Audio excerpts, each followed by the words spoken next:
3971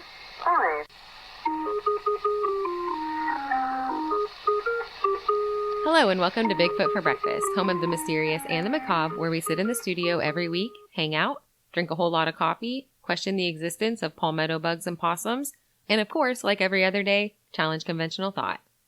So what in tarnation is a palmetto bug? So I have a story. A while back at work, I was sitting talking to a coworker, and she was talking about how her house had been infested with palmetto bugs. And I don't know where she came from, but it wasn't an Iowa residence. So I got to thinking about this palmetto bug situation, and I thought, palmetto bug? That sounds pretty fancy, right? So I look up this mysterious creature, only to find that palmetto bug is a fancy word for cockroach. Cockroach, Sam. Okay. So they're one of my biggest fears. Did you know they fly? They'll fly across the room. Nope. I just recently found this out via YouTube video, and not that long ago either. Actually, it's been about a year ago. At work, I was at a house working on the ambulance, and I saw a cockroach crawling across the wall, across the house. It was a good kind of other room, but it was big enough that I could see it from there. And I think that the person I was taking care of was kind of noticing that I was avoiding that area. So she was telling me, don't worry about it. They're all over the place. They won't hurt you. So that's terrifying in itself. So they just live with the bugs? Well, lots of people do. That particular bug, I cannot. I was watching this bug, and after a while, I just kind of began to trust it. And I took my gaze off of it for a minute, and I was taking care of my patient, and all of a sudden, I felt something hit the side of the bag, the EMS bag that I was carrying. And like I said, this cockroach was across the house. And so it flew clear across the house, and luckily it landed on the EMS bag instead of myself, because that would have been a very dramatic situation. You know what would have been really handy at that moment? What? A pet possum. Oh, no.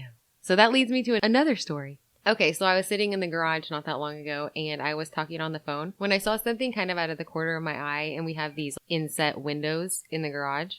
And I thought it was a cat. It was kind of moving around, and I didn't really pay much attention to it. And I was walking around the garage, and eventually my gaze kind of turned that way.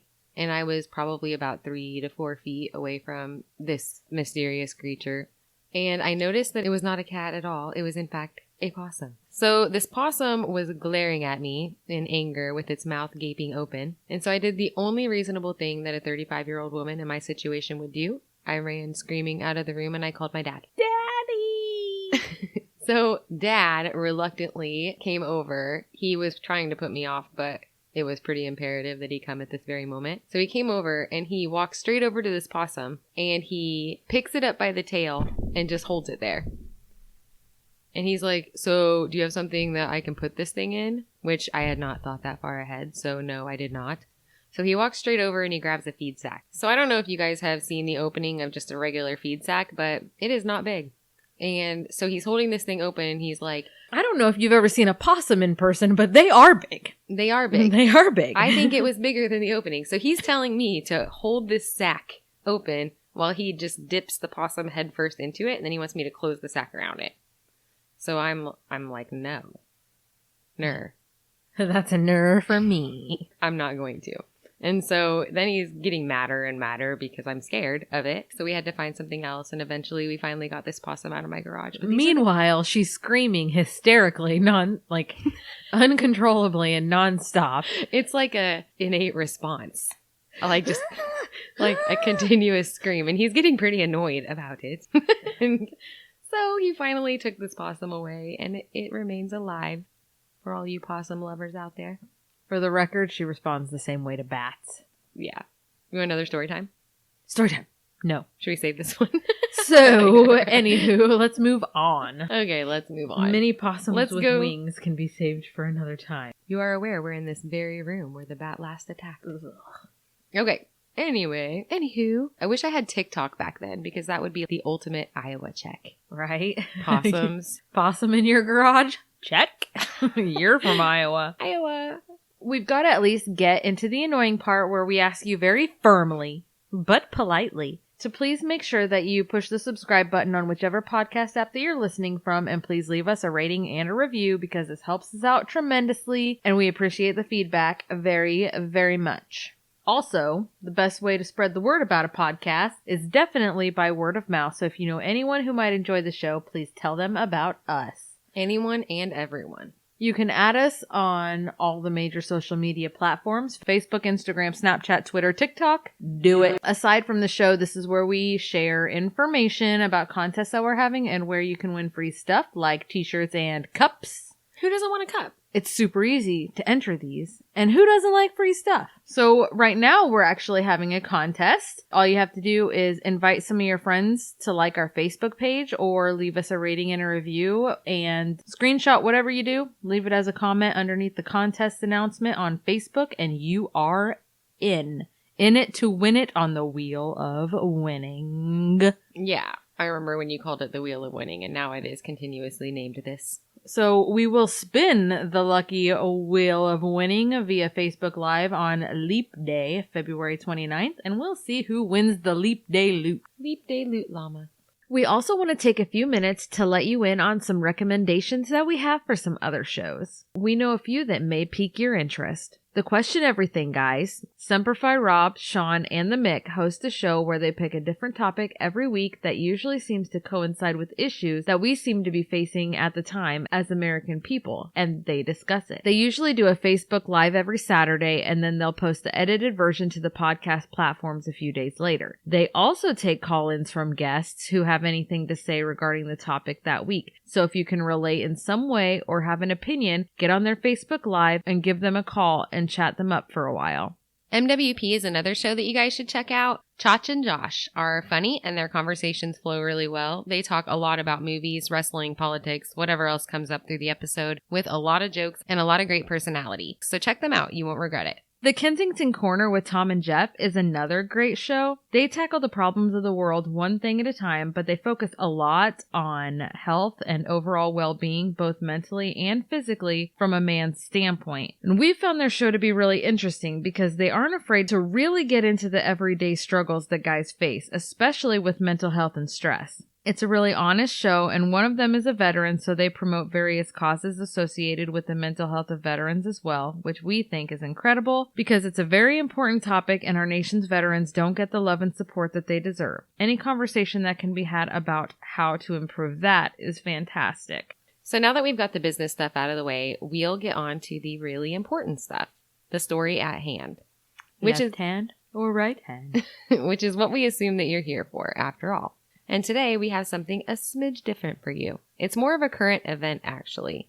A story that has been unfolding in the recent weeks and has a ton of very odd components. It deals with weirdness, lies, crime, some apparent occult activity, and most importantly, the missing. Which is why we decided to deviate slightly from our usual lineup to talk about this issue a little bit today. While the story is weird, kind of fascinatingly morbid, and indulges a person's interest into the subject of deviant religious ideals, at the end of the whole thing, there are 2 children involved who have come to be discovered as missing in the last few months, and they have yet to be recovered.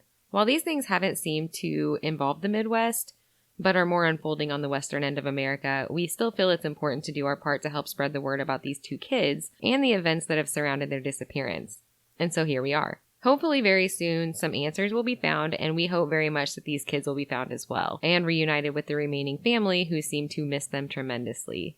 So we'll lay out the story here and ask if any of our listeners have any information at all, please alert the proper authorities. Also, it never hurts to look up the photo of these kids and just keep your eye out for them. There's no telling where they could be, so you never know what you could know. Just be cautious if you're out in public, like eyeing random children to see if it's somebody you recognize from the pictures, or you might create your own news story.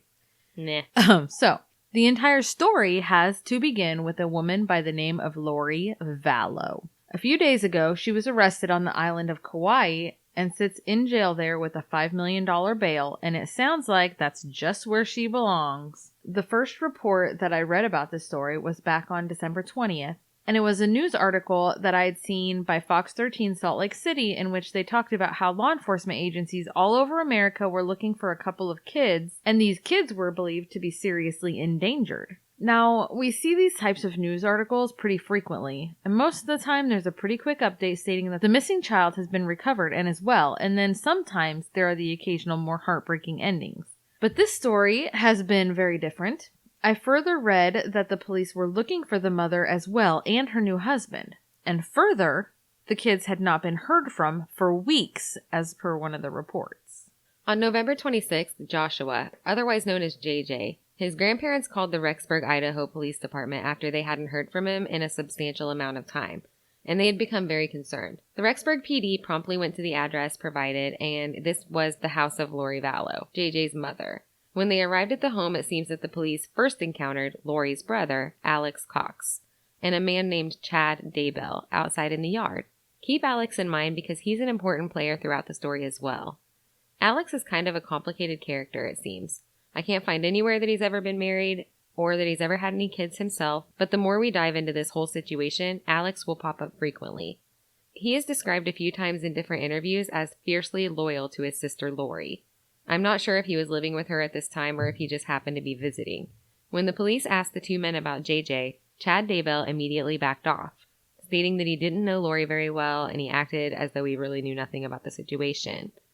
Alex stepped forward this time to answer questions, and he told the police that JJ wasn't around. He'd been staying with his grandparents out of state. The police then told Alex that they knew this to be untrue because JJ's grandparents were the ones who had called in the welfare check because they had not heard from the boy in months. When JJ's grandparents are interviewed by Dateline, they stated that the very last interaction they had with JJ was over FaceTime for about 30 seconds and it was extremely odd. He popped up on the screen saying hello to his grandma and grandpa and then immediately looked off screen as though he was reading something that was being held up to him. Although the conversation was very short, the whole thing seemed oddly scripted and then it was abruptly cut short as JJ once again looked off screen as if reading something and then suddenly yelled, "Bye!" ending the call. And then nothing at all again. Every time they called back to talk to him, Lori made some excuse as to why he couldn't come to the phone or he wasn't there at the time.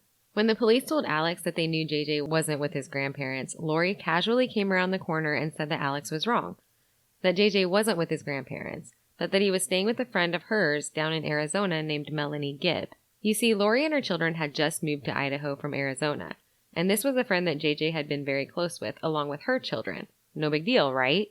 Lori gave the police Melanie's phone number, and they called her right there on the spot. But she didn't answer.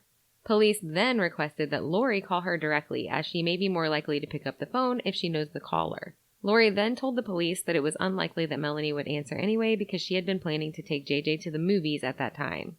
So the police left Vallow's house and later that day ended up getting a hold of this friend, Melanie Gibb, that Lori said had Joshua. She told the police that 7-year-old JJ had not and was not staying with her and she had not seen him. I think I would have pushed the issue. I don't care if you don't think she's going to answer the phone. Call her. And keep calling her. Yes. Yep. Right in front of me. Obviously, lots of red flags here. A welfare check was called by the grandparents of this boy, so that's cause for concern in the first place. And then the mom lies about her son's whereabouts. There's nothing good at the end of that tunnel. So the police go back the very next day to speak to this woman again. Maybe they can get something figured out. Only when they get there, she's gone. And I don't mean she ran to the grocery store gone. They have vacated the residence and they no longer live there gone. The next day, a niece of Lori's, Melanie Boudreau, who also lived in the condo complex there, when police spoke to her, she did confirm that Lori and Chad had left town the night before. That would be the same evening that police had showed up asking about JJ in the first place. This is enough to be incredibly concerning, and the Rexburg Police Department immediately enlists the help of the FBI. At this point, the police had only known about 7-year-old Joshua due to the call from his grandparents. Soon after, the FBI got involved and the police started asking around. They learned that Vallow also had a 17-year-old daughter named Tylee Ryan, and it seemed that they could not find anyone who had spoken to or heard from Tylee since September of 2019. No one had heard anything out of this girl or seen her for about 3 months. At the end of the Fox 13 Salt Lake City News article, there is a quote from Assistant Police Chief Gary Hagan, who stated, "We've received numerous false statements from them advising that the children were with family members and friends.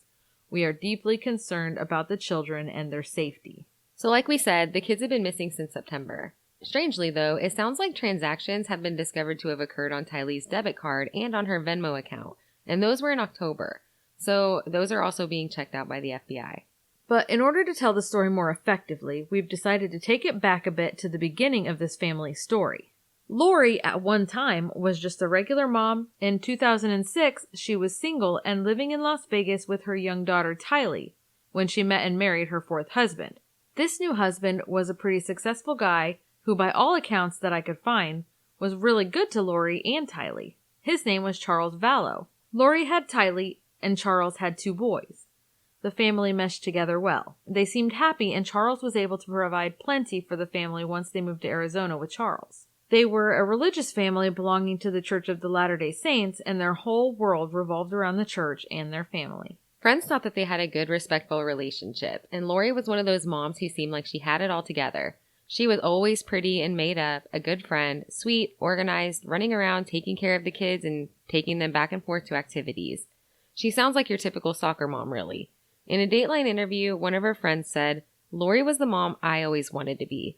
Adventures, going and doing fun things, always cheerful and upbeat." So, do we know anything about the first 3 husbands? No. Or the first 2? I didn't Okay. find anything, but I guess I didn't dive into that either. Okay. So, in 2012, Lori and Charles adopted a baby boy named Joshua, or JJ, whose grandparents, Kay and Larry Woodcock, stayed in the picture and kept regular contact with him throughout his life.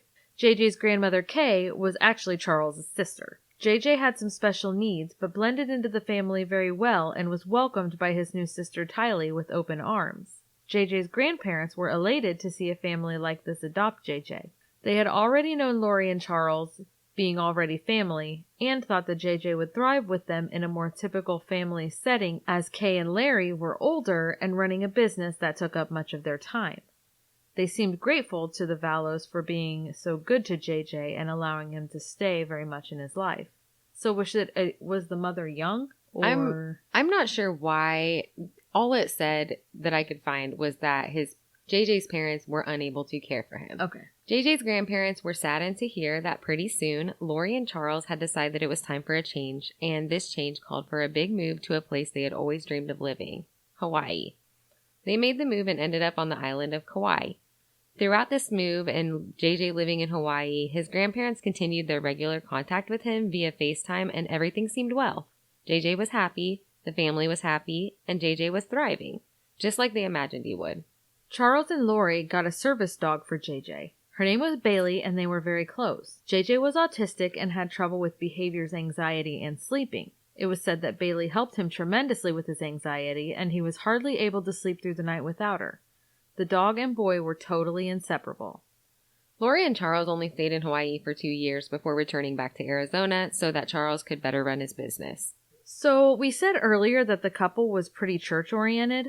We're not really sure how religious Charles Vallow was prior to their marriage, but we do know that Lori was very, very involved in the Church of Latter-day Saints, and their union required Charles to convert. It sounds like he did this no problem, and integrated nicely into the church family with Lori. But after a number of years, Lori's religious beliefs were starting to become very extreme, and her behavior slowly started to take a turn for the fanatical. Apparently, Lori had met some people online, and she had gotten involved in a podcast group, eventually becoming part of the podcast itself. There was one man who was a frequent guest with these podcasters, and his name was Daybell. He was teaching kind of an extreme, deviant offset of the teachings of the Church of Latter-day Saints. Lori was eating it up and becoming obsessed.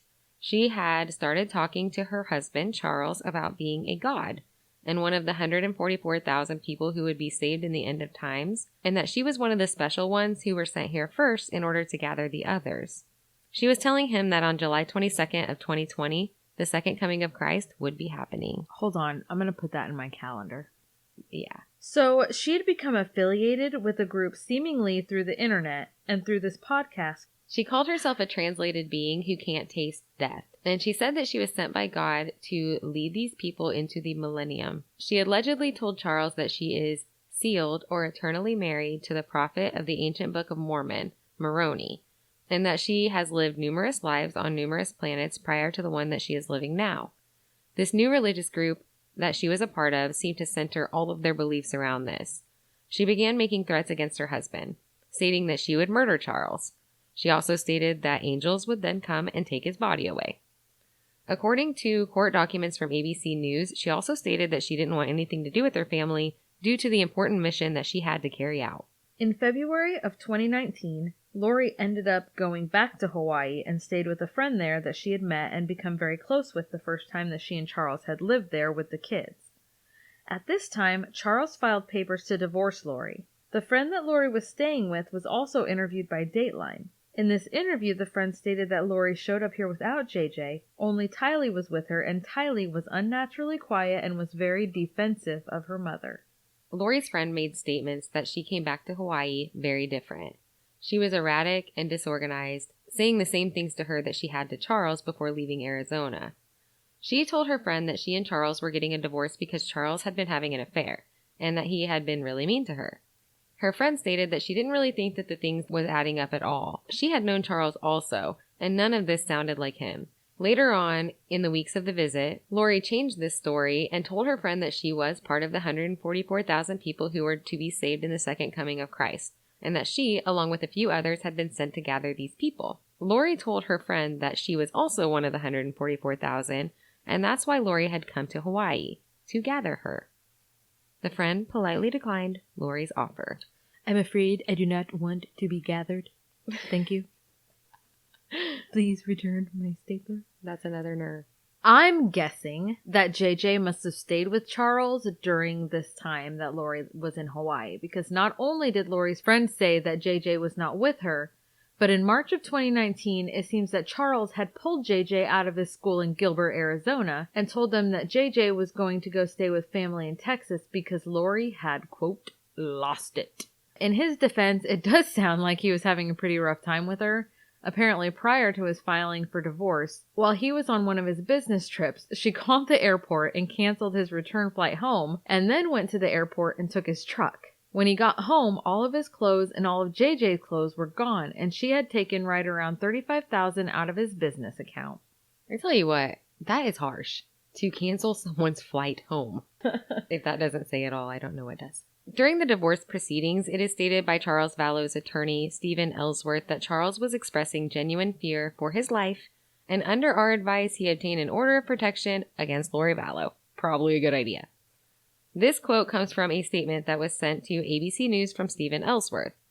Ellsworth continued as stating that Charles' quote, main concern was ensuring that JJ was safe, cared for, and that JJ's routine was consistent due to his special needs. He wanted the same for Tylee, but because she was not his biological daughter, she was not involved in the court proceedings. In June of 2019, JJ was back in school and Lori was the one who came in to enroll him. She told the school simply that the family was back in Arizona. A couple of months later, in July of 2019, the police got a phone call from Lori's brother, Alex Cox. We will play an excerpt from the 911 call here, and the call is actually several minutes longer, but we have cut the parts in which Alex is administering CPR for long stretches of time. Notice how calm and collected Alex seems to be here, almost cold. You need police or paramedics? Both. I'm in police and an ambulance. What's the emergency there? I got in a fight with my brother-in-law and I shot him in self-defense. Okay, let me get the medics on the phone. And is he hurt or is he alive or? Yeah, there's blood. He's not moving. How long ago did this happen? A couple of minutes. Fire department. I shot my brother-in-law. Okay, what part of his body is injured? In the chest. Okay, is he awake and responsive or unconscious? Unconscious. Okay, is he breathing? I can't tell. Okay, are you willing to go over to him and check? Sure. Okay, do you just let me know if you see his chest going up and down? How old is he? It's not moving. He's 60. Okay, and are you wanting to start CPR? No, I don't know how to do that. I can walk you through it. Okay. And what I want you to do is you're going to put one hand in the center of his chest. Yeah. The other hand's going to go right on top of it. 2, 3, 4, 5, 6, 7, 8, 9, 10. Making sure his chest goes up between each compression. Where's the gun now? It's in the other room. PD, we're going to stage for you. Okay, thank you. Okay, just keep going with those compressions. PD, did you have any other questions? Yes, what's your name, sir? My name is Alex. Last name is Cox. C-O-X. And where are you in the house now? In the living room. And where is the gun? It's in the bedroom. Who else is there in the house with you? Just me. What's his name, your brother-in-law? Charles Vallow. Okay, were you guys arguing when this happened? Yeah, Okay. And you said there's nobody else there, just you and him, correct? correct. Okay. And was he armed also, or just you, or what happened there? Yeah, he came at me with a bat. Anyone been drinking or doing drugs or anything today, or no? I don't know, but I've never seen him that enraged before. Does he live there with you, or where does he live? No, he lives in Houston. He's what, married to your sister? Is she, where is she? Correct. I don't know. I think she's taking her son to school. Questions? You still doing that? Is there anything? Any response from him? You know? He's not responding at all. Some officers should be there. Let me know when they get inside to you. Is the front door open? Yeah. Can you come out, walk outside with your hands empty? Sure. Are you able to do that with your hands up and empty? Yeah. So, here's the story. This 911 call comes in, and police respond to find a man who has been shot to death in the kitchen of a home. They first talk to Alex, who tells them, just like in the call, that he was attacked by his sister's husband, Charles, and that he shot him in self-defense after Charles had hit him with a baseball bat. He was alone at the residence when police arrived, and he is telling them that Lori and Tylee were not home when all of this happened. I just want to throw in here, I think I'm wrong about the kitchen. I think he was found in the living room. Okay. I know that's not a huge deal, but it's good to be accurate. Sometimes it'd be like that. Pretty soon, as he is telling the story, Lori pulls into the driveway with Tylee. Lori gets out, and the police start asking her questions as well. She's stating to the cops that she and Tylee were there, but that she had went ahead and taken JJ to school after the incident so that he wouldn't have to be here for all of this. Obviously, the police want to know exactly what happened here. So Lori tells them that Charles had shown up at the house that morning wanting to take JJ to school, which was fine with her. He took JJ out to his bright green Jeep. One source said that it was bright green, and then I did find another source that said it was gray. So do what you must with that. What Charles drives is important later, so keep this in mind. When he gets JJ in the vehicle, he realized that he had accidentally left his phone in the house. He goes back into the house to get his phone and finds Lori snooping in it, as she says. Charles becomes enraged. He's yelling and screaming at Lori, making threats to her when Lori's brother Alex steps in. Charles then turns his anger to Alex, grabbing a baseball bat. Alex tells the police that Charles hit him with the bat on the head. So at that point, Alex goes into his bedroom to retrieve his handgun. He walks back out of the bedroom and immediately shoots Charles in the chest before he could hurt anyone else. And then Lori went ahead and took JJ to school while Alex made the 911 call. So we have to address a couple of weird things about this story and about this situation. Mostly these are just speculation, but should be pointed out at the very least. So first, Alex did have a bump on the back of his head. It should be pointed out that Charles was a very physically fit guy. The bump on Alex's head indicated a small bump, definitely not the kind of wound that one would typically see on someone who had just gotten whacked hard enough with a baseball bat by a really big, strong guy, hard enough that they would think that their life was in danger. Second, why did Alex initially tell the police that Lori and Tylee weren't home when all of this happened? I know that that really didn't turn out to be a huge lie, but the fact that he felt compelled to lie right away to the police makes a person think that he has something to hide in this situation. He was going a different direction with the story, obviously. If the whole thing played out the way that he said, and it truly was self-defense, he would have had no trouble just telling the story as it was. A lot of people might say that he was just trying to leave Lori out of it, but I guess I'm of the mindset that if someone lies about something small in a story, there's probably more intention to lie about the bigger things in the story as well. Third, when Lori got back home after dropping JJ off at school, and after Tylee witnessed the horrific event along with her, she was unusually happy-go-lucky about the whole thing. She was smiling, upbeat, and talked about the whole thing as if it was some silly practical joke that was played instead of the death of her former husband. The police asked Lori how long they had lived in the neighborhood, and she said, "We've lived here for 3 weeks," and then laughingly followed that up with, "Oops, sorry neighbors." The police who spoke on the issue, who had been there, all described a kind of awkwardness associated with dealing with Lori and Alex after the death of Charles. They seemed not only uncaring, but happy, joyous. Police body cam footage has been released to the public from this incident, and this is exactly what it shows. From the beginning of the footage, she's totally nonchalant about the morning's occurrences. One of the detectives stated that he was giving them a ride home after being questioned at the police station. He says, quote, "Lori was kind of like a happy-go-lucky. She was just smiling. She was talking about Tylee was going to BYU, Idaho, and it was just a very, very nonchalant conversation. You would have thought that we just recovered her stolen vehicle. Kay and Larry Woodcock, JJ's grandparents, remember that Kay is Charles Vallow's sister. Well, they had plenty to say about this incident. An interview on CBS Channel 5 Arizona shows them stating that Charles was ambushed from the start, no doubt, and that it will all come out. Kay stated, "She was so spoiled, it was ridiculous. He spoiled her, and she became a monster. Just a monster." This is the point at which JJ's grandparents kind of stopped hearing from him. In one interview with a local news station, they had stated that they had only heard from JJ or were able to get a hold of him over the next month 3 times, which was very few per their usual, with the last interaction being that seemingly scripted one that we mentioned earlier in the episode. Later that night, the same day that Charles was shot, Lori threw a pool party. That's right. She threw a pool party, inviting all of the neighbors with food and drinks. Neighbor accounts are that Lori was in a great mood, like nothing had happened, and she was happy to meet everyone. I don't think there's really much to be said for that. But that isn't all, folks. Just when you think that Lori Vallow can't be any more uncaring when it comes to Charles' death, remember that Charles had 2 boys from a previous marriage. 2 boys that he was close to, and he was very much involved in their lives. In order to let them know of their father's passing, Lori sent the older of the 2 boys a text message. Not a phone call, not an in-person notification. She didn't call their mother to let her know first that this news was coming and give her the opportunity to tell the tender-age boys that their father had died. She texted the older boy and simply said, quote, "Your father died, but don't worry, I still love you." End quote. She followed her statement with a heart emoji. Obviously, these young boys' hearts were shattered to hear this, and their mother had plenty to say about the way this news was delivered to them about their father, emotionally describing the message as brutal. We here at Bigfoot for Breakfast have to agree. It's horrible.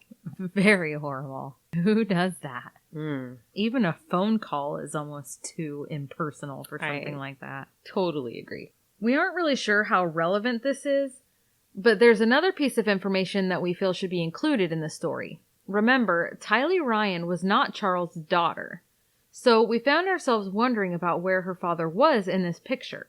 I mean, Lori seemed to be freely moving around with Tylee all over the western United States, so was he not involved? In one interview, we found that Lori's previous husband, Tylee's father, Joseph Ryan, had died of what appeared to be a heart attack shortly after a big altercation with Lori's brother, Alex.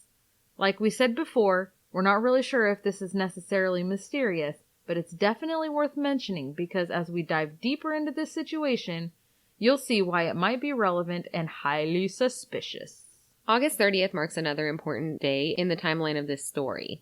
Tylee Ryan, Lori's daughter, has a brother who's also Lori's son, but he's just an adult that's moved out of the home already. His name is Colby Ryan. He's come forward to inform the police that he last spoke to Tylee on this day via FaceTime. Since this day, she has not tried to contact him. He also states that every time he's tried to contact his sister, he is answered by his mother, Lori, who constantly makes excuses as to why Tylee wasn't available to speak to him. Also on this same day, it's recorded that JJ's service dog was retrieved from the home by its trainer. Remember we talked about JJ's special needs service dog? The one that helped him tremendously and that he was so very close to? The trainer had seen the dog in an online ad posted by Lori who was stating that she wanted to get rid of him. Why in the world would a mother get rid of her autistic son's service dog that helped him so much? The trainer was upset about this and told Lori that she would just come by and pick Bailey up. That day, the trainer arrived to get him and Bailey no longer lives with them. Again? Less than a week after the departure of Bailey from the home, Lori pulls JJ out of his Arizona school once again. She told the school officials that she had received a job promotion in California that is to take place immediately, and that they would be moving there. But they never went to California. Sometime in the next week or so, still early September, Lori left Arizona completely and moved to Rexburg, Idaho. According to KTVB Channel 7, it's sounding like the children moved with her. But we're not really sure if Tylee actually made it to Idaho with them or not because, according to this same news source, the very last place that Tylee was ever actually seen was at the entrance of Yellowstone National Park during what they called a family trip. A photo of Tylee was obtained by police from Lori's iCloud account of her posing happily at the entrance sign. However, this sighting took place on September 7th, which fits the timeline of the actual move.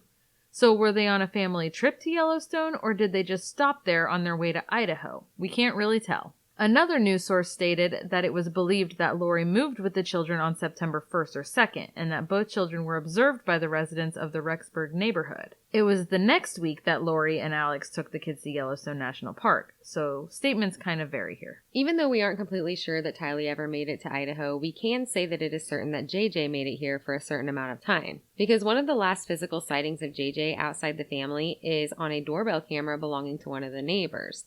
JJ is shown outside in the yard playing in Rexburg, Idaho. A few days after that, on September 19th, a babysitter is said to have been hired to watch JJ while Lori left for the day. It was only a few days after this, on September 23rd, that JJ attended school in Rexburg, and this is the very last time that JJ is said to have ever been seen. The next day, September 24th, Lori goes into the Rexburg school and tells them that JJ will not be attending any longer because she's decided to homeschool him.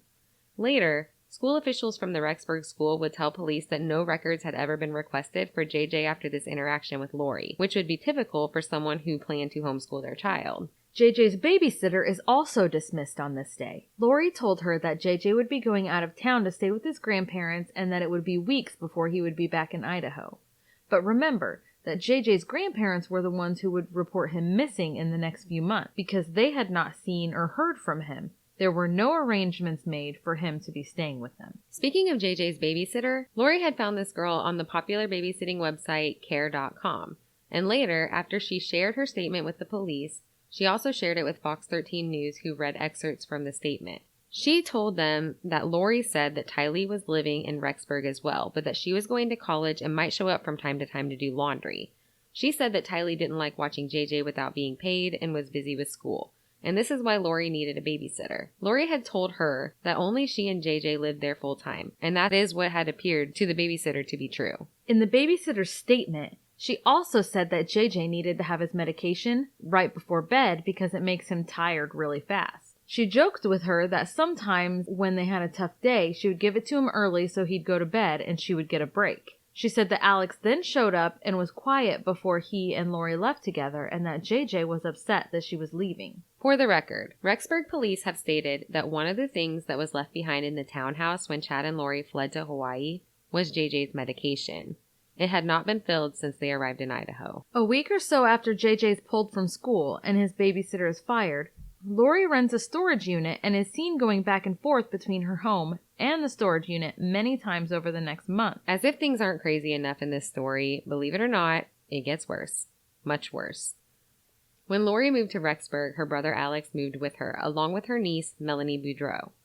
Melanie's husband, Brandon Boudreau, is interviewed a few times in this situation, and it kind of sounds like he was dealing with a lot of the same things that Charles was dealing with when it came to Lori. Odd behaviors and obsession with what appeared to be a very divergent religious sect, or what he called a cult. He had stated that in June of 2019, Melanie had unexpectedly demanded a divorce from Brandon after 11 years of marriage. He believed her reasoning to be her new religious beliefs that she got from her Aunt Lori and Chad Daybell. There were a lot of custody issues going on between Brandon and Melanie, in which Brandon expressed fear in leaving the children alone with her for any extended period of time. We're not sure if he was afraid that she would just take off with them or if he was worried about something worse. On October 2nd of 2019, Brandon was getting into his car when he looked up to see a vehicle slowly driving by. He remembers thinking that it was so odd because he actually recognized this very unique vehicle. Remember earlier when we described that bright green Jeep that belonged to Charles Vallow? Or gray Jeep. Well, that's the one. He looked up to see this Jeep, and as he was looking at it, someone pointed a gun out of the rear window and began firing at him. At first, he kind of just ducked and didn't worry too much about it because the sound the gun made actually sounded like that of a paintball gun, and he first thought that it was kind of just a weird prank or a minor threat. But after the Jeep was gone and he stood up, he saw that the driver's side window of his car was actually shattered, and he noted that there were actually bullet holes. No evidence of a paintball gun at all, but an actual gun firing at him from the Jeep of the deceased Charles Vallow.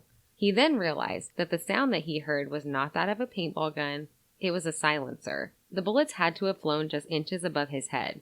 He reported this to the police and told them that he also recognized the shooter to be Alex Cox, brother of Lori Vallow. Kinda seems like there's a lot of weirdness going on here, huh? Like they seem to be just executing everyone who is getting in their way, or at least trying to. Brandon was interviewed by ABC Channel 15 in Arizona and stated that Lori had a lot of extreme beliefs and his ex-wife had followed Lori in joining what he referred to as a cult that focused solely on the end of the world. He also stated that Melanie has told her current husband that she and her uncle, Alex Cox, had conspired to kill Brandon for the life insurance money that she would have gotten had he died at the time. According to Brandon, she planned to use the insurance money to help support the cult that she had become a part of. He also stated that she knows where Tylee and JJ are, but she won't cooperate with the authorities any more than Lori will. In the custody documents between Brandon and Melanie's case, it stated that Melanie sometimes says, "Children are full of light, and then sometimes, just like that, they go dark."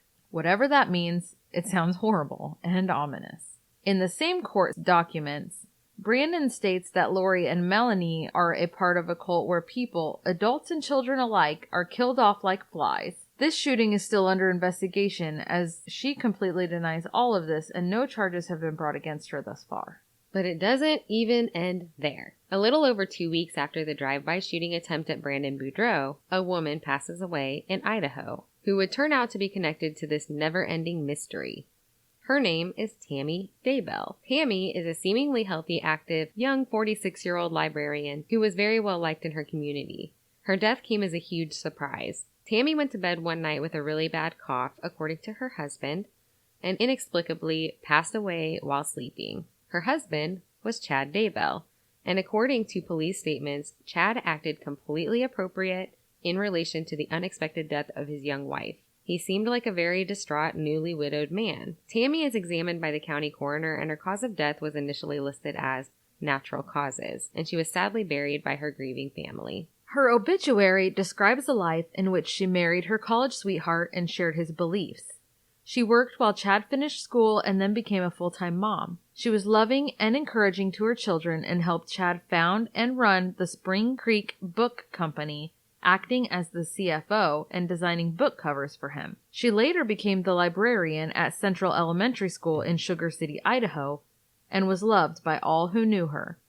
Tammy was very involved in the Church of Jesus Christ of Latter-day Saints and was a mother to 5 children. Another strange fact in the Tammy Daybell situation, about 10 days prior to her death, she made a report to her local police department, stating that she was getting groceries out of her car when she suddenly noticed a man standing at the end of her driveway wearing a ski mask. He points a gun at her, which she took to be a paintball gun, and he pulled the trigger a few times, but it doesn't fire. She asked him what he was doing, and then she yelled for Chad. The man didn't speak, but ran away when she called for her husband. It was taken as a prank at the time. The man was never found. I have to say, though, if someone showed up in my driveway... Why would you automatically why do they keep assuming it's paintball guns? I do not know. I would assume real gun first and hope for a paintball gun. I mean, I'm not judging. Well, paintballs hurt anyway. Is this like a... Why are you just standing there? Is this a common thing in the Western I don't United know. States? Was there coincidentally at the same time like a spree of paintball vandalisms or attacks? That's what I'm saying. Is this an expected event? I don't know. Anywho. So, coincidentally, Chad Daybell is a leader within this new religious sect that Lori Vallow has become increasingly involved with. He is a speaker and podcast guest that is using different platforms to preach to the members of this organization, and also the author of many doomsday novels about his teachings. Lori, coincidentally, moved to Rexburg, Idaho, a mere 10 minutes from Chad and Tammy Daybell, and has been very involved in the podcast group lately. And then, coincidentally, on November 5th, only 2 short weeks after the death of his beloved wife, Chad got married on the sandy beach of Hawaii to none other than Lori Vallow, now Lori Daybell. Okay, really? It can't get more obvious. Where them kids at? That's what I'm saying. I think everybody's saying in America. Okay, this podcast is part of a larger Preparing a People lecture, and they have a website. If you go to the site, on the opening page is a statement that appears to have been released by this company on December 26, 2019. While many sources seem to make it sound like Chad Daybell was the leader or founder of a cult-like group that is associated with preparing a people, the statement here says the opposite. At first, the statement kind of describes what the company does. They're actually a multimedia company who simply provide a lecture series about self-reliance and personal preparation, and the podcast, videos, and websites are often used to promote the content. The statement reads that Chad Daybell was an author that sometimes spoke at events for preparing a people, and that sometimes he would provide interviews for the podcast, but that these interviews were not exclusively Mr. Daybell, and he has never had any ownership in the group. Okay, so after going to the website, it kind of seems like the term cult is thrown around pretty loosely. And since he used their platform to perpetuate his own agenda, it seems like he automatically became associated with them. But and they're getting like treated guilty by association. Yeah, I think they really are just kind of associated with the Church of Latter-day Saints, and then he somehow got in there. And they probably just didn't monitor the content as closely as they... Or I think that he kind of made himself well known within this community, but was also reaching out, is what it sounds like. Reaching out personally to different people with different ideas. Okay. And then in the media, it all got thrown together, and this lecture series basically got thrown in with him. And now they're upset. But I mean, it kind of seems like something that needed, I don't know, cleared up a little bit. Or like maybe on their part they were innocent and they just were used. It seems like they were. And their website is basically shut down. You can't go anywhere except for just to this statement, and everything else is gone. So I don't know. It seems like if this is the case, it's done a lot of damage to their company. So that statement goes on to say that they're very saddened to learn of the death of Tammy Daybell, and that they are shocked to learn of the events surrounding Chad, Lori, and the 2 missing children. They are also shocked by the lack of journalistic integrity that they have seen in reporting news sources who are calling them a cult. They deny any ability to even join, deny that they're even a group. It is simply a lecture series that is educational. They deny sharing in any beliefs with Chad and Lori that do not hold to the Christian principles of honest integrity and truth, or if they do not align with the doctrines of the Church of Latter-day Saints. So this makes me think a little bit. As we said before, Chad was an author. He had been an author since long before the Preparing a People events started taking place. He wrote about doomsday and prepping and the end of times frequently back then. It kind of makes me speculate that maybe he gained a little following and then found a bigger platform with this company, personally influencing a certain amount of people on the side as well, with his own teachings that may not necessarily align with this company.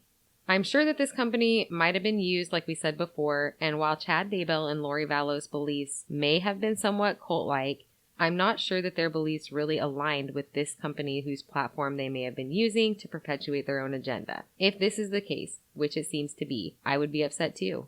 I found out that apparently there was a statement previous to this one on the website I was unable to find at the time of our research, and it was said to have stated that Nancy and Michael James, and these are the people who own that company, had considered Chad Daybell a good friend, but have since learned of things that they had no idea about. Chad had been a speaker at events and on various podcast episodes that they have taken down as they feel it is inappropriate to keep them up. They don't want to promote any media content that features them at all. They also stated that Lori was a part of their Time to Warrior Up podcast with Jason Mao and Melanie Gibb, and co-hosted another show called Feel the Fire with Melanie Gibb, and they didn't know Lori as well as they thought that they knew Chad. Remember that Melanie Gibb was the friend from Arizona who Lori tried to convince to lie to the police about having JJ. Rich Robertson, a private investigator who had been looking into Chad Daybell after the death of Charles, stated the following about Lori and Chad. Even though he was up in Idaho and she was down here,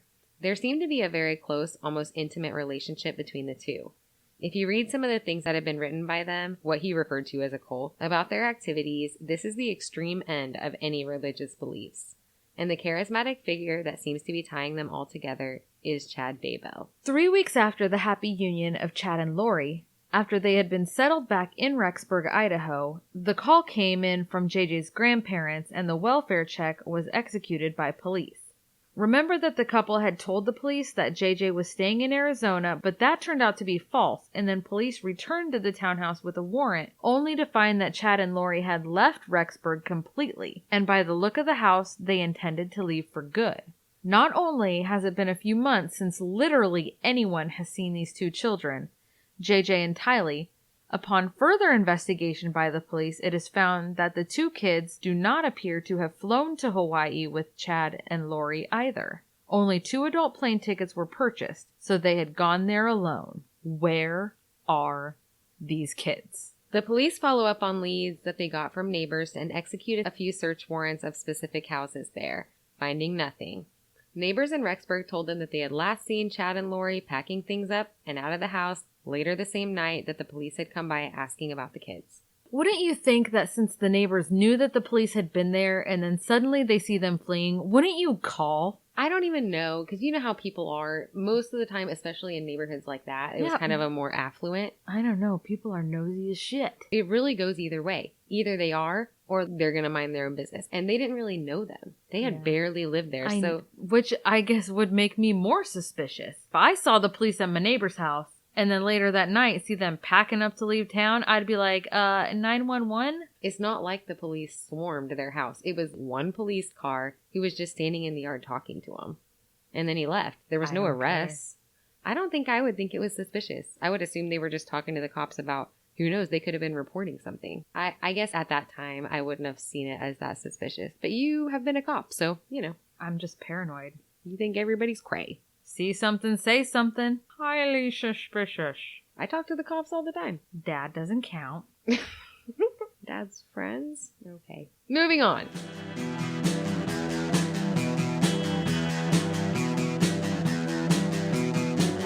You're listening to the Prescribed Films Podcast Network, home to hundreds of hours of free podcast entertainment. The shows on this network all have a common goal: providing you with the best discussions about movies and other forms of entertainment media. The PFPN hopes to fill your earholes with audio joy. Visit our website with links to all the other amazing shows at www.thepfpn.com. Thanks for listening.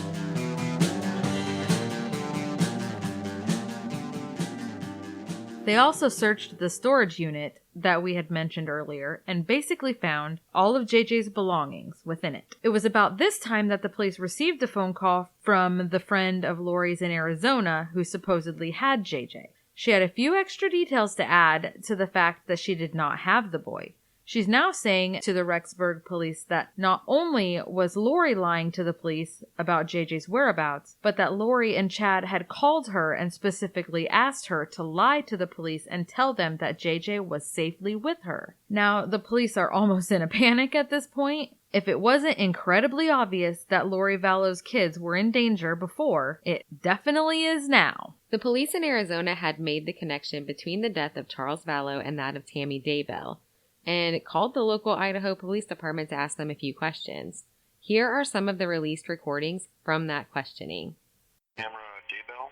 Oh, yes. I was the one that actually took that call. So why someone from Arizona wanting to know? That's crazy. Yeah, isn't it funny how everything ties together? We just have some cases down here that got our attention with Miss Daybell. Did not want an autopsy, so they just went straight to the funeral home, and the family refused an autopsy.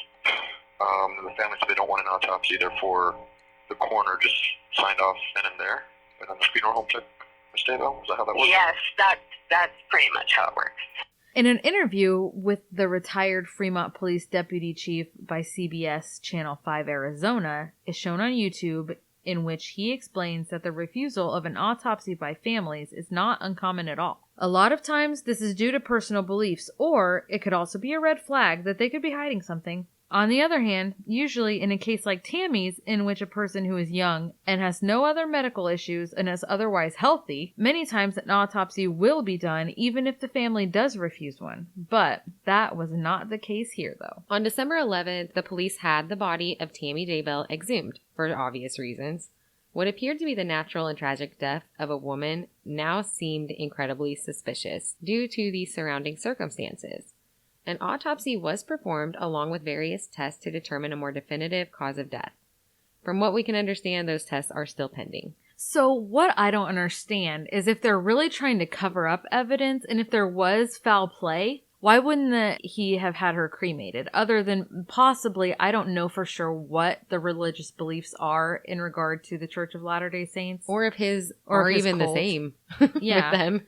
So I guess I don't know, but you would think that that's what you would. But at the same time, he had 5 children. And if she had never expressed the desire to be cremated, I mean, it might end up looking more suspicious, him wanting to do that, you know, and having to argue with them about it rather than just. But man, I feel like they're getting really brave. Yeah. This is a lot. They're either really confident or really effing stupid. I think they honestly think that they are on a mission and that God is just God gonna, will protect them gonna on take their care mission. of it. Yeah.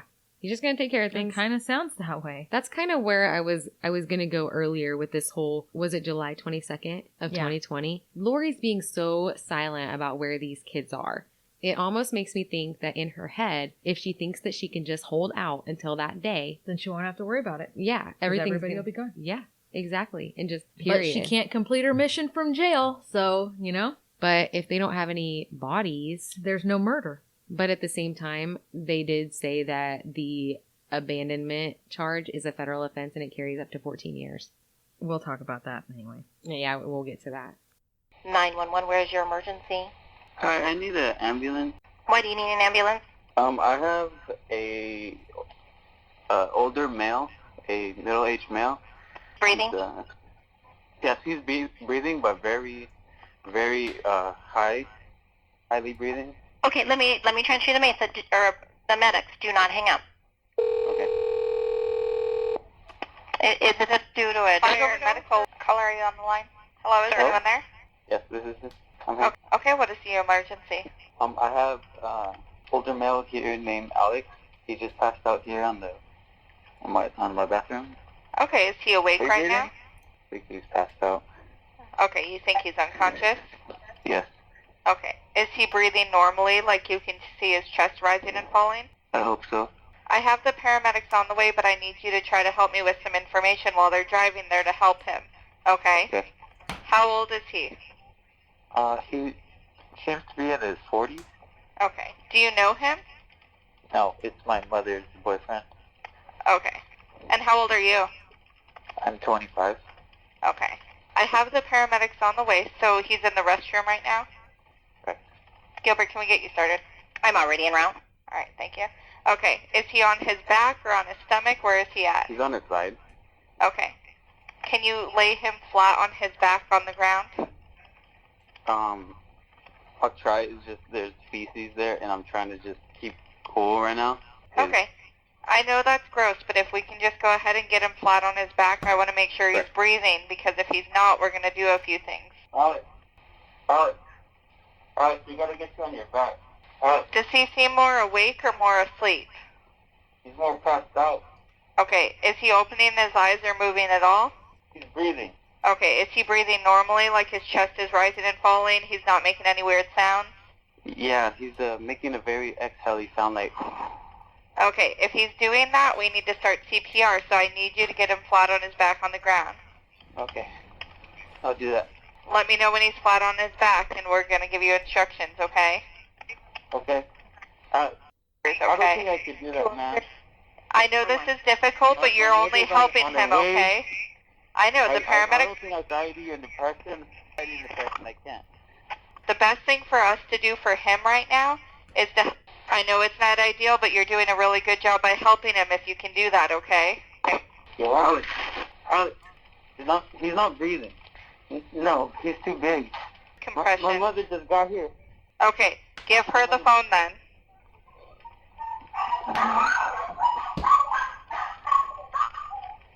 So, Come here. and we're coming on Mineral right now. Really We're bad. almost there. It's really bad. Come upstairs. In the bathroom. We need to get him on his back. Can you put your mom on the phone? She's right here. You're on speaker. Okay, ma'am, the paramedics are pulling up, but in the meantime, we need him to get flat on his back, and we need to give him chest compressions, okay? Chest compression. Wait. But Does she know how to do CPR? yeah, she knows how. Okay. How far are you? We're pulling up out front right now, so they're grabbing their equipment and they're coming in. Yeah. Okay, do you see the paramedics now? Yeah. You did a good job. I know that was really scary, but thank you for your help, okay? That's right. The day after the exhumation of Tammy Daybell, Lori's brother, Alex Cox, who was back home in Arizona, was found dead in a home. We did cut pieces of the 911 call for time purposes and to protect the caller's personal information. We don't know yet what were the circumstances surrounding Alex's death, as it has not yet been released, but many sources have listed his death as mysterious. Holy shit. I don't know why they list it as mysterious, but I assume it's just because everyone's dying. And it's just weird. They snatching your people up! For real. It's just weird that suddenly he would die too. I don't know. Anyway, at this point, the police decide that it is best to go public about the missing children, hoping that someone out there will have information on their whereabouts or has seen them. We have to remember that all the things we have said leading up to this had not been associated until the children were reported missing. You know what we need? What?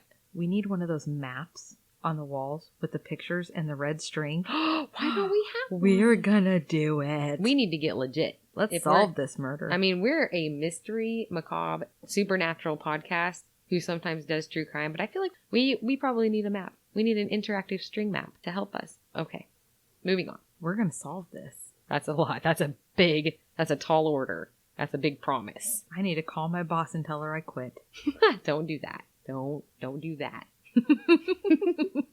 I have a higher calling. Just ask her if she'll let you use an interactive string map in nursing in the ER. I'm bringing my map. Anywho, so the police are hoping that someone out there will have information on their whereabouts or they've seen them. They're hoping that they are just being kept somewhere and that they can still be recovered. At this time, the FBI is also asked to get involved in this case, as it is turning out to be much, much bigger than the local police department can handle. At this point, we've got a mom who's obviously avoiding the police. Family members and people associated with her are dropping like flies all over the place, and we've got 2 missing children. Not to mention this isn't all happening in one state. It's various states. So I feel like that's automatically an FBI thing, isn't it?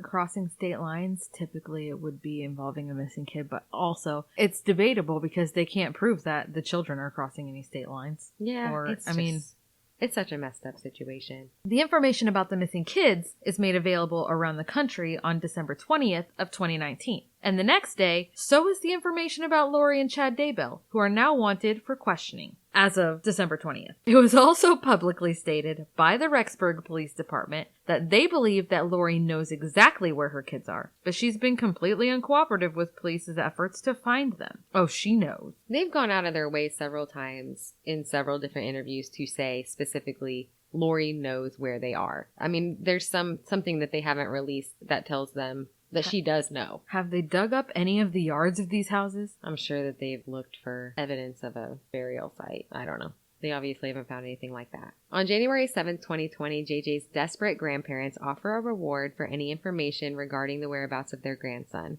The reward is $20,000. On January 8th, Colby Ryan, who is Tylee's brother, issued a statement to his mother via YouTube video in which he states how hurt, frustrated, and confused he is by her actions along with many others who are affected by this situation. He wants her to end this. Colby would like to see Tylee and JJ and for this to be over because he can't even fathom that this is happening. He goes on to talk about the normal life that he had experienced with her growing up and that it seems as though that life never even existed at this point. He asks her to really think about what's important right now and what we need to do and to end this for the kids, for herself, and for their family. The following week, the state of Idaho gets involved, filing an order of protection for the 2 kids, believing them to be in direct danger. The order requires that Lori is to produce her kids by January 30th or face criminal charges. Lori is then presented with the order of protection by the Kauai police. At this point, she has 5 days to get those kids in front of the Idaho police and prove that they're okay. In those 5 days, the police in Kauai are executing search warrants in Chad and Lori's current condo and in their SUV. They find some things that belong to the kids, like JJ's iPad, some school registration receipts for JJ, both of their birth certificates, and Tylee's debit card, but nothing that proves their whereabouts or that they had actually been with Chad and Lori in Hawaii. Oh, and of course, when January 30th rolls around, the children have still not been produced by Lori, who continues to tell authorities that the kids are fine. And so since Tylee's been missing, though, and the mom has her debit card, but there has been charges since she's been missing on the debit card, yes? Yeah. It's been in use. Yep. And it kind of looks like she's trying to make it look like Tylee's just Using active in her daily life, but she has it. Yeah. Okay. So while in Hawaii, the couple had made a few acquaintances who were interviewed by police there. Overall, it sounds like a whole bunch of excuses were made here. She did tell people that she had children, but referred to herself as an empty nester, stating that her daughter Tylee was off attending school at BYU, Idaho, even though there's no record of Tylee ever having been enrolled in this school. Chad Daybell was speaking once to his former sister-in-law, and when she asked about Lori, he told her that she didn't have any kids at all. There was another interview with someone who had met them in Hawaii who said that she talked to Lori asking about if she had any kids, and that Lori had actually told her that she did have a daughter named Tylee, but that she had died in 2017. So that's odd too. Finally, this past week on February 20th, Lori Vallow was arrested without incident by detectives of the Kauai Police Department for warrants charging her with desertion and non-support of dependent children. She was presented in court the next day, where her lawyer asked the judge to bring her $5 million bond down to $10,000. Thank God the judge declined. Her bond remains at $5 million. Right now she's being held in Kauai and is fighting extradition back to Arizona and has asked for an extradition hearing. You can find video of this initial court appearance online, and in it, Lori appears very serious and uncaring. She is stone-faced throughout most of the ordeal, with occasional giggles at the apparent silliness of it all. Her husband, Chad Daybell, sits a couple of seats behind where Lori stands with her lawyer and remains quiet and stone-faced through it all as well. Lori's extradition hearing is scheduled for March 2nd at 9 o'clock a.m. I have to say, though, even though the judge kept the bail set at $5 million, even that still seems concerning. If you think about it, she only has to come up with 10% of that in order to bond out, and that's $50,000. Lori and Chad don't seem to be hurting for money, and it is known that Chad just received a $430,000 payout from his wife's life insurance after she passed. She's obviously a flight risk, as she's never seemed to want to stay around to be questioned by police in the past, and she has no problem completely ignoring orders from the court system. So I'll be anxious to see whether or not she sticks around for her extradition hearing or not. I bet she bails. You think the organization that they're like getting all this insurance money to support is going to contribute to her bail? You know, okay, this is my theory on what is going on with this quote-unquote cult. I'm not sure that there really is like an actual big giant cult. I really think that it's Chad Daybell who talked a few people into believing the crap that he said, and I think it's basically Lori, Melanie, her niece, and like a few friends. I don't even think it's as big as they say. Deal. But they, I mean, they're trying to accumulate all this money. Where's it going? They're gathering followers, but really the only person who's even gotten any insurance money so far that we know of is Chad. Yeah. Right? They failed to kill Brandon, but what about Charles? I don't think she got his insurance payout. I don't think she ever got it. Because of the suspicious circumstances? I don't know. Okay. I'm not sure why. I don't remember why I feel that way. If I read it somewhere, but I don't think she got that. And then I wonder if she'd had money from Tylee's dad. Yeah, but that'd been so long ago. But, I mean, Chad just got this payout of $430,000. Yeah. He's going to pay for her to get out. I would think. That's my prediction. And maybe it is bigger than I think. But Alex was doing all the dirty work. Yeah. And I think that they were probably tying up a loose end. Yeah, probably. If they killed him. But this is just our speculation. The Kauai Police Department put out a press conference in which the prosecuting attorney states that the authorities in Kauai are simply here to help in the investigation and the extradition process, and that the ultimate goal is to get Lori Daybell back to Idaho to face her charges. During questions from the press, the chief of police for Kauai states that there are no current charges pending on the island of Hawaii, and they have no evidence of illegal activity executed there by Lori. The Kauai Police Department spokesperson states that they have no comment into the investigation as they are not involved in that, only in the extradition process. Larry and Kay Woodcock, JJ's grandparents, are still holding out hope. According to local news channel 8 in Idaho, Larry is quoted as saying, "My life is too short. All of our lives are too short. We are not promised tomorrow. All I want before I go is just to see those children." He also stated to ABC News that the arrest of Lori Vallow came with mixed emotions. We know it's a positive step forward, but we also know that as good as this news is, it is as bad also because we still don't have the children. And that is what has developed so far as we know it. In this case, we have been following this situation pretty closely and hope for some sort of closure for everyone involved to come very soon. We know that followers of Lori and Chad Daybell are vehemently defending their character and see the fact that neither have been charged with anything throughout this investigation until now as a good sign that they are just being picked on by police and that they are innocent, good people. So far, Chad Daybell has not been arrested. That's it for this week's episode here at Bigfoot for Breakfast. Hopefully, this case comes to an end really soon and it'll be a happy ending. Don't forget to push the subscribe button on whichever podcast platform you listen from, and please take the time to rate and review the show for us and let us know how we're doing. We love to hear from you, and if you'd like to leave us a voicemail, just dial 641-812-2635 and talk away. You can leave show requests, comments, criticisms, stories of your own, and we will play your message on the next week's show.